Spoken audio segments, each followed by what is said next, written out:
Muchas gracias, muchas gracias por esta participación.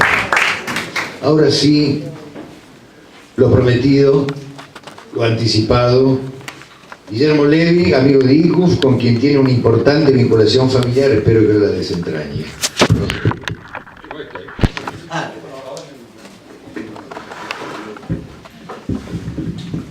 ¿Qué tal? Buenas tardes. La verdad estoy emocionado, esto no lo tenía escrito, para mí es un honor estar acá, en este acto. Si bien yo tuve mucha vinculación comunitaria en la comunidad judía, nunca estuve vinculado a los grupos más del judaísmo más progresista, humanista. La verdad que descubrí, por ejemplo, la existencia del ICUF a los 18, 19 años, y desde la facultad, desde que empecé a trabajar a los 18, 19 años, que entré al CBC y después en la facultad empecé a trabajar sobre el tema del genocidio nazi, que fue un tema que armó gran parte de mi formación académica. Y la verdad que hoy me siento emocionado, me parece que es un honor. Acá hay también amigos muy queridos que fui construyendo a lo largo de los años.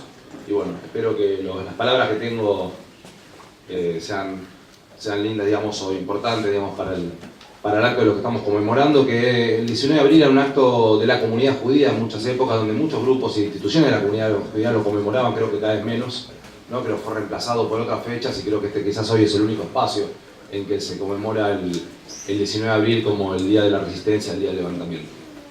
Yo me preguntaba cuando escribía algo, a mí no me gusta leer cuando hablo, pero igual lo voy a tener en los papeles porque no me quiero olvidar algunas cosas que me parecen importantes. Me preguntaba cuál es la mejor manera de homenajear a los resistentes del gueto de Varsovia, ¿no? Algunos conocidos y otros sin dando cartel. Nosotros hablamos de Danilevich, acá Marcelo también nombró a Andrei Schmidt, que también fue combatiente en la Guerra Civil Española, en las Brigadas Internacionales Judías que participaron en la Guerra Civil Española. Y nombramos una cantidad de otras personas, a Mere Kelderman, ¿sí? Que quizás no tiene una historiografía oficial tan conocida porque nunca renunció a su carácter de comunista, ni de comunista polaco, y murió no hace tantos años en Polonia. Y sin embargo hay una cantidad de historias que uno no conoce, ¿no? Y también el tema de la resistencia, como decía Marcelo, no solamente remitir a las personas que se levantaron en armas y que resistieron, como decía Arturo, leía esa poesía, plomo contra plomo, sino también a personajes que se han hablado acá, como Janusz Korczak, que hoy salió una hermosa contratapa en página 12, que a todos les recomiendo leer, educador, pedagogo, médico, soldado también ruso antes de la Primera Guerra Mundial, soldado polaco, que quiso pelear cuando los nazis invadieron, pero ya no lo dejaban por la edad, y que no solamente que está esta historia de que se quedó con los chicos huérfanos del gueto y que fue con ellos y no los abandonó hasta la entrada misma de la cámara de gas de Treblinka, sino que como pedagogo fue un innovador, un pedagogo vanguardista que hablaba también del empoderamiento de los chicos, de los alumnos, de que no había que tomar como inferiores a los alumnos y a los estudiantes, algo que en la década del 40 era muy de vanguardia. Y también quería citar como otro personaje Adam Chernakov, que fue el primer presidente del Judenrat de Varsovia, porque acá se habla del Judenrat de Varsovia, que fue profundamente corrupto y profundamente cómplice con los nazis, pero el primer presidente, Adam Chernakov, tomó una decisión quizás polémica para algunos, quizás heroica para otros, de suicidarse en julio del 42, cuando los nazis le piden las listas para llevar los primeros miles de judíos al campo de Treblinka, ¿no? Porque los nazis no se tomaban ese trabajo, le pedían al Judenrat, al gobierno, colaborador judío, que habían todos los guetos que elaboren esas listas. Bueno, Chernakov decidió suicidarse y no en ninguna manera ponerse a elegir quiénes eran más importantes y quiénes eran menos importantes. Tarea que sí hicieron los que lo siguieron.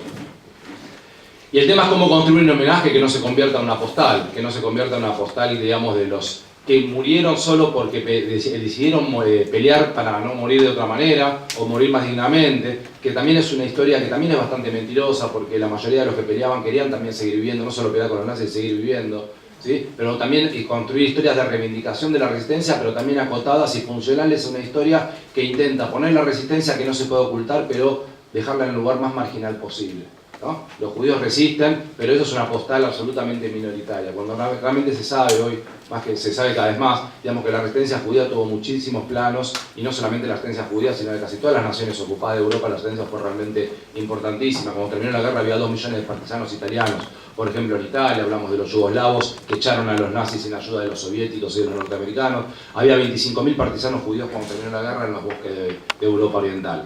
O sea que acá la resistencia fue algo mucho más extendido y también a veces cosificar en un solo acontecimiento que fue extraordinario y que fue la primera rebelión importante civil en la Europa ocupada y que fue muy anterior a la rebelión de los polacos, del resto de la sociedad polaca, que fue el año 44, también tiene a veces el objetivo de poner y de cosificar la resistencia en función también de una historiografía que es la historiografía oficial, digamos, que se llama la Uniqueness, que trata de mostrar al exterminio nazi, a los judíos como algo único, irrepetible e incomparable, ¿no? Esta imposibilidad de comparar y que cualquier comparación o cualquier intento de explicación es una banalización. Yo creo que también hay que enfrentarse un poquito a esa historiografía que lo quiere poner en un jarrón de cristal y también trabajar sobre la idea de que los nazis eran absolutamente locos y que no tenían nada que ver con la civilización occidental de ese momento y que el exterminio nazi no tiene ningún lazo de continuidad con la historia previa anterior. Ahí a mí me parece que hay un problema.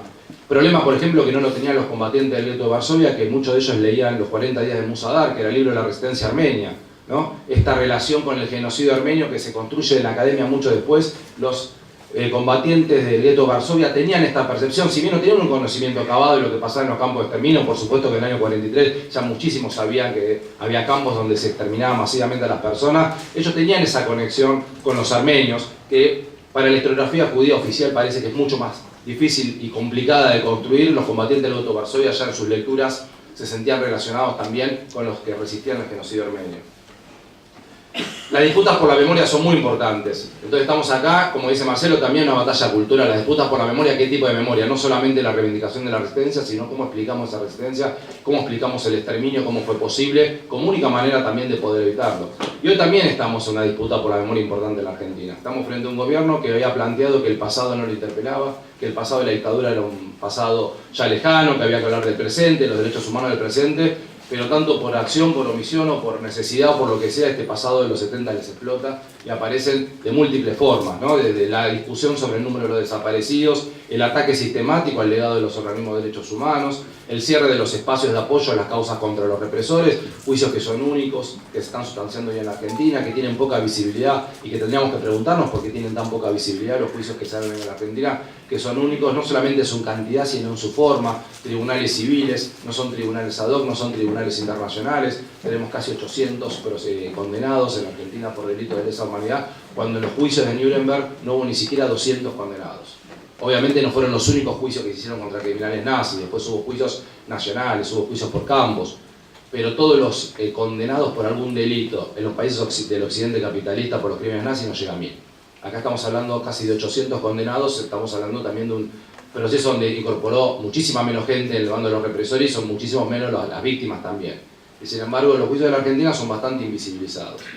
Y la vuelta a un relato estatal de los dos demonios y de una reivindicación solapada de la represión, de múltiples maneras. Creo que en el sentido de lo que estamos conmemorando hoy tenemos no solo condenables, sino las asombrosas declaraciones del ministro de Educación, de un Ministerio de Educación que años atrás produjo unos materiales maravillosos en el área de educación y memoria sobre el exterminio nazi. Creo que ningún país de América Latina tuvo como bibliografía obligatoria en muchísimas provincias el tema del estudio del exterminio nazi, con materiales producidos por el Ministerio de Educación. Hoy un cambio absoluto, el Ministro de Educación hace una banalización absoluta del exterminio, haciendo una relación elíptica con el kirchnerismo de los que no supieron unir y que quisieron dividir, obviamente haciendo una alusión a la política interna, que no solamente que es irrespetuosa a todas las víctimas, banalizadora, merecería un pedido de renuncia del ministro, y como creo que también compartiría Marcelo, llama la atención el silencio absoluto de la dirigencia de la comunidad judía, que frente a cualquier opinión del gobierno anterior, de algún funcionario del gobierno anterior, enseguida salían con todas sus armas acerca de cómo se atreve a banalizar tal ministro, tal funcionario, hablar del nombre de la Shoah, hablar del nombre de los muertos del Holocausto para decir tal o cual cosa, ¿no? El silencio absoluto es realmente llamativo. Entonces quizás decir un poco, ¿sí?, que los nazis no estaban tan locos, ni los alemanes están desesperados a hablar del nazismo, que el exterminio judío lo sabemos cada vez más hoy. A partir de los trabajos más lúcidos que se hicieron en los últimos 20 años, hubo una maquinaria estatal, criminal, burocrática, administrativa, moderna, racional, y que las decisiones del exterminio no tuvieron tanto que ver con la locura demencial y el racismo demencial, sino con razones más de índole política y económica. Cada vez más salen a la luz trabajos en los últimos 20, 25 años que dan a las claras, digamos, que en la dirigencia nazi, cuando se juntaron a decidir el exterminio, la solución final, que tampoco sabemos si en esa reunión se definió todo el exterminio de los judíos europeos, que hubo decisiones parciales en distintos lados, hubo una decisión para los judíos de Polonia, que fue la Operación Reinhardt, hubo una decisión para los judíos de la Unión Soviética, en principio, en el momento de la invasión, de destruir toda la que llamaba la inteligencia judía y bolchevique, y después a pasar a toda la población judía, en donde se terminó prácticamente toda la población de la Unión Soviética, la parte occidental, entre junio y noviembre del año 41. Hubo como decisiones parciales y hubo en algunos lugares donde no hubo decisiones de exterminio, como el norte de África, por ejemplo, donde los nazis sí llegaron a ocupar y no hubo una decisión de exterminio, sí de expropiación de bienes. Por lo tanto, no tenemos tanto, no hay un solo documento real que explique cuáles son los motivos, con lo cual esta mirada sobre el fanatismo racial cada vez está dejando más de lado sobre las miradas más económicas y políticas, europea, norteamericana y latinoamericana, a fines del siglo XIX, principios del siglo XX, era racista, en el sentido que compartía las hipótesis de que la humanidad estaba ya en especies biológicas, que las había inferiores y superiores, y que las superiores tenían derecho de dominio y hasta de exterminio sobre las inferiores. Un cientista político italiano en su traverso dice: los nazis hicieron en Europa lo que los europeos venían haciendo en África y en Asia durante más de 50 años. Si bien es una frase más de combate y de tribuna, que a veces quizás en el hilado fino no da cuenta tan exactamente la particularidad del exterminio nazi, nos sirve también para pensar que hay 50 millones aproximadamente de muertos en lo largo de 80 años en manos de los ingleses, de los franceses, de los portugueses, de los belgas, de los holandeses, en menor medida de los alemanes, de los italianos y de los españoles, africanos, asiáticos, poblaciones que redujeron su demografía casi del 80% en Sudán, en Namibia. El primer genocidio del siglo XX, algunos dicen que los armenios, otros planteamos que el primer gran genocidio del siglo XX es el de los hereros, una población de Namibia, que lo que era la África sudoccidental, al norte de Sudáfrica, donde el ejército alemán, no nazi, 1904, ¿sí? Hitler era un niño aún, el ejército alemán exterminó, digamos, a 80.000 hereros a partir de una sublevación, era una de las pocas colonias que tenía Alemania. Les quiero contar que en el Parlamento alemán, cuando se discutió sobre el exterminio de estos 80.000 hereros, los socialistas, que eran la izquierda, marxistas de Alemania en ese momento, criticaban fuertemente al gobierno alemán diciendo que el salvajismo del ejército alemán los emparentaba a sus víctimas. Los emparentaba a sus víctimas quiere decir, compartimos absolutamente esta mirada acerca de la animalidad de las víctimas, lo que no queremos ser animales nosotros. Eso es lo que da cuenta no era de lo malos que eran los socialdemócratas alemanes, sino que el racismo era una moneda absolutamente corriente hasta la Segunda Guerra Mundial. El nazismo plantó otro momento, no en su accionar y no en su mirada, sino en que el mundo occidental no estaba tan dispuesto a que esa forma eliminacionista se trasladara de África hacia Europa. Y hay como un acuerdo mundial a partir del año 45 de que el racismo pasa a ser una mala palabra, ¿sí? Entonces, no hay prácticamente en ningún lugar del mundo una comunidad científica que avale las hipótesis raciales. Por supuesto que las hipótesis raciales han sido refutadas por la ciencia. En la Segunda Guerra Mundial no se conocía el RD ni el ADN, o sea, no se podía hablar realmente seriamente de una hipótesis científica acerca de la existencia de las razas humanas, pero a partir del nazismo hay como un cambio, y se convierte en una gran hipocresía también, porque si, lo que se hace es como un acuerdo en donde no se habla más. Yo trabajo hace 20 años en la escuela OR, ahora voy a hablar algo de ahí también, y hace unos años había un libro muy grande, ellos tienen como un estante de libros viejos que van encontrando en la biblioteca, había un libro que era de la década del 30, que se llamaba Las razas humanas, y era como una especie de enciclopedia, no había 3 razas, blancos, negros y amarillos, eran decenas de tipos de razas en función del tamaño del cráneo, el color de la piel, y eso se estudiaba en las escuelas, absolutamente. Los estudios de eugenesia que planteaban la esterilización, una política que los nazis llevaron a cabo sistemáticamente entre el año 33, pero sobre todo el año 39 al año 45, donde se eliminaron más de 200.000 personas, entre personas con deficiencias físicas, deficiencias mentales. Se sabe cada vez más que no tenía que ver con la limpieza racial, sino tenía que ver con una cuestión económica. El Estado alemán en guerra no puede gastar tantos recursos en personas que no pueden trabajar y que no son útiles, pero la eugenesia, que habla de la esterilización y del exterminio de las personas que no son útiles, era una disciplina que se estudiaba en varias universidades del mundo. Hay 2 premios Nobel en la década del 20 sobre estudios de eugenesia. Existía la Sociedad Genésica Argentina en la década de 1910. O sea que estas eran cosas absolutamente difundidas y aceptadas en el mundo occidental. Los nazis en ese sentido no inventaron nada. Los nazis inventaron la solución final. Y en ese sentido sí fueron innovadores. Tanto en la mirada, en lo que se proponen y en cómo lo implementan. Ahí Raúl Hilberg, el gran historiador, el gran recopilador de material del exterminio nazi norteamericano que murió hace unos años, dice, ahí los burócratas se volvieron inventores, medio cínicamente, como que si algo no es el burócrata es inventar. Bueno, los burócratas del de la solución final se convirtió en inventores, tenían que solucionar problemas que nunca habían tenido, ¿sí? Cómo matar tanta gente en tan poco tiempo, en el silencio, ¿sí? Cómo usar esos recursos, de dónde sacarlos, cómo no, que eso perjudica el esfuerzo de la guerra, una cantidad de cosas que no hablan de la locura, sino hablan de la racionalidad técnica, la racionalidad instrumental y el uso de todas las facultades y todos los inventos de la sociedad moderna occidental, del taylorismo y del fordismo. En la monumental película de Lanzmann, sí, que todavía vive, creo que tiene más de 90 años, la película Shoah, que se basa solamente en testimonios. Uno podría decir que es un documental, Lanzmann siempre dice que es una película, porque dice que lo que testimonian actúan sus propios personajes. Una película de testimonios filmados entre mediados de los 70 y mediados de los 80.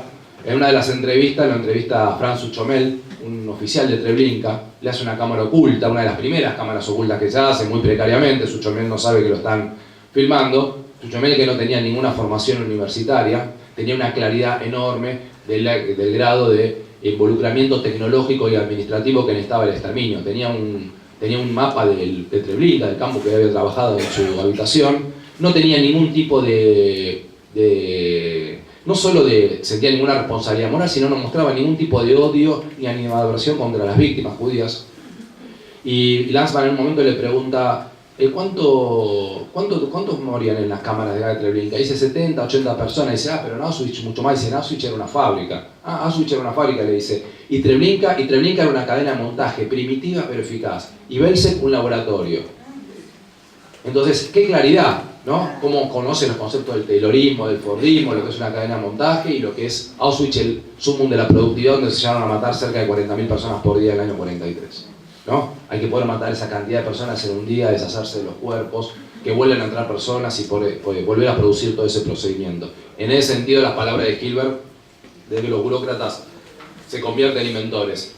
Esta indiferencia moral también tiene que ver con la falta de odio hacia sus víctimas. También se ha construido una historiografía de los nazis que odian a los judíos tremendamente. Y sin embargo, en los campos de exterminio se vio bastante poco de eso, por lo menos de los que relatan. Tampoco lo vimos en Eichmann, ¿no? Secuestrado en Argentina en el año 60, juzgado y ejecutado en Jerusalén, ¿no? Que en ningún momento mostró antisemitismo ni mostró ningún odio contra los judíos. Uno podría pensar que era una estrategia de supervivencia en un juicio que estaba absolutamente ya claro de que iba a ser condenado a muerte. Hannah Arendt escribe un extraordinario trabajo sobre el juicio de Eichmann en Jerusalén, donde habla con Eichmann y produce un gran trabajo sobre el exterminio judío en los distintos países. Y se llama el libro Ensayos sobre Eichmann en Jerusalén, Ensayos sobre la banalidad del mal. Y lo que está diciendo Eichmann es un hombre común, es un hombre gris, un funcionario, que puede ser un funcionario de una empresa, un funcionario de un Estado, un buen padre de familia, querido por sus hijos, no tiene nada anormal. Esa normalidad es lo que preocupa y lo que perturba a la historiografía occidental, a la historiografía norteamericana, a la historiografía israelí también sobre el exterminio.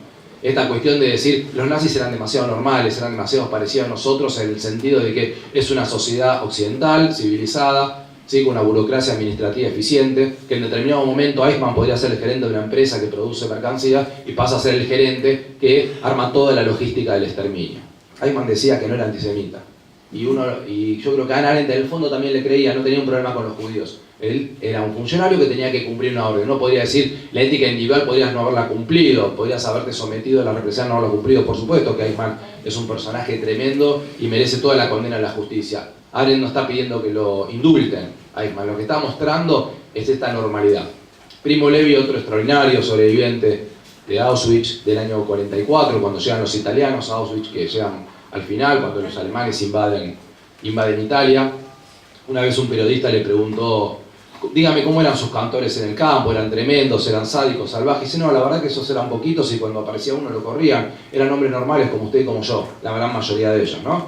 O sea, él provocó a su entrevistador y le estaba diciendo una gran realidad, diciendo que el exterminio se hizo de la forma más absolutamente normal, pasiva, y que los tipos que estaban trabajando en un campo eran tipos que capaz que habían zafado de ir al frente de batalla y trabajaban ahí, tipos que habían trabajado en el plan de eutanasia, antes en los centros de eutanasia, que tenían experiencia en forma de exterminio silencioso y humano. El abogado de Eichmann, Servatius, dice, la cámara de gas es una forma humana de matar. ¿Qué es lo que está diciendo? Y sí, nos estamos fusilando, nos estamos cortando la cabeza, las personas no saben que entra una cámara de gas, en 2 minutos están muertas. Es una persona en un momento, frente a la decisión política, que no podemos hacer absolutamente nada para revertirla, la forma más humana de matar. Entonces, entender esa lógica también nos permite entender un poquito más a fondo Y también esta historiografía que ha construido los alemanes demonizadores y los alemanes los más nazis de todos, cuando el antisemitismo alemán no era el más fuerte de los antisemitismos de Europa. Peter Fritsch, en un gran trabajo, dice los alemanes fueron al antisemitismo por el nazismo y no al revés. Es decir, los alemanes no votan al nazismo por el antisemitismo. Los alemanes van corrientemente haciéndose más antisemitas a partir del gobierno nazi. Pero había sociedades europeas mucho más antisemitas. Yo quiero decir algunas cuestiones sobre las palabras, sobre la terminología. Acá se habla de holocausto, se habla de Shoah, se habla de genocidio, y cada palabra tiene también, ya que estamos hablando del tema de la lucha cultural y las representaciones, cada palabra, independientemente de que uno no se vuelve cómplice de los contenidos de cada palabra, tiene su contenido ideológico y su lugar en la historia. La palabra holocausto es holocausto, es una palabra anglosajona, que la inventan los ingleses y se la apropian los norteamericanos, y que tiene claramente una connotación religiosa, sacrificio religioso, el holocausto. Sacrificio religioso es extirpar al exterminio nazi de la historia moderna, ¿sí? Entonces podemos decir los grupos de judíos religiosos que dicen que el exterminio fue una respuesta de Dios frente a la asimilación de los judíos europeos, podría ser compatible con el término holocausto en la medida que lo vemos como una catástrofe fuera del plano de la historia. Es un tema para teólogos. Si hay un holocausto, es un tema para teólogos, ¿sí? Totalmente funcional a la uniqueness. Una expresión, un intelectual expresión de la uniqueness es Elie Wiesel, el premio Nobel de Literatura, que tiene una frase muy conmovedora, pero que también expresa un poco esto. Dice: el que no estuvo en Auschwitz no puede entrar, el que estuvo en Auschwitz no puede salir, el que no estuvo no puede entrar. Bueno, ahí lo que está diciendo Wiesel es la imposibilidad del conocimiento, la imposibilidad de comprensión. Si bien esa experiencia tremenda debe ser realmente impasable para una persona que no haya estado, realmente lo que le está diciendo las ciencias sociales es imposible comprender esto, es imposible emprender lazo con la historia, es imposible la comparación. Yo creo que eso realmente es un problema para nosotros. El término Shoah, otro término problemático que acá usamos también, palabra hebrea, ¿sí? Shoah, catástrofe, ¿sí? Catástrofe, destrucción, que también tiene que ver con una apropiación del Estado de Israel del exterminio nazi. Los judíos exterminados no hablaban hebreo, hablaban yiddish, su lengua era el yiddish. La cultura exterminada y destruida por el nazismo fue la... ¿Qué? Muchos, los griegos lo hablaban. No, está bien, es verdad lo que decís. La inmensa mayoría de los judíos exterminados, su lengua era el yiddish, es verdad lo que vos decís, y los griegos. Pero estamos hablando de la inmensa mayoría de los judíos exterminados, su lengua, o sea, la lengua, no había una lengua judía griega, había una lengua judía europea que era el yiddish, que hablaban los judíos polacos, hablaban los judíos rumanos, hablaban los judíos de Besarabia, hablaban los judíos rusos. ¿Sí? Estamos hablando de millones, los judíos húngaros también hablaban yiddish, muchos, otros no. También tenía que ver con la clase social a la que pertenecía, si le dabas valorización o no a la lengua yiddish. La cultura yiddish fue exterminada junto con las personas físicas judías de Europa Oriental. Entonces, que se construya una palabra en hebreo también nos tiene que llevar a la reflexión. Y también tiene que ver con un intento de construir una historia que va de la destrucción de los judíos europeos a la reconstrucción de un Estado nacional. Hoy, justamente hoy, están marchando miles de chicos judíos de todo el mundo a lo que se llama cada vez más grande Marcha por la Vida, ¿no? Que es un viaje en donde van a visitar los campos a Polonia unos días y después van a Israel.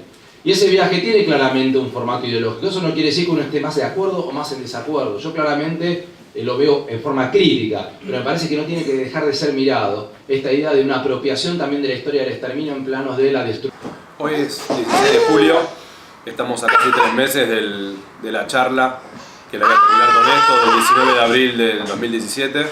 Por razones técnicas no tuvo un final muy emotivo, por lo menos para mí, y no se pudo filmar, así que quería reproducirlo un poquito. Yo cerraba la charla diciendo que quería hacer un homenaje a una persona que no conocí, que es el bisabuelo de mis hijos, que tienen un poquito más de un año, que están acá, Manuel y Eva, y que fue uno de los fundadores del espacio que me acaba de invitar para hacer esta charla, del ICUF, que es Benito Sac, y que su historia está muy relacionada con Rusia, con la Argentina y con la historia de la Shoah de la que veníamos a charlar hoy. Benito Sac nació en la Rusia zarista. De joven estudió también para rabino y influido también por la revolución socialista de Rusia, abrazó el marxismo, vino a la Argentina, fue uno de los expulsados por la ley de residencia, después volvió otra vez, estuvo preso en 1930 y fue un obrero judío, un obrero textil judío toda la vida, que siempre fue comunista, siempre fue un humanista y que nunca fue gorila, seguramente también por su lugar de obrero y de obrero textil.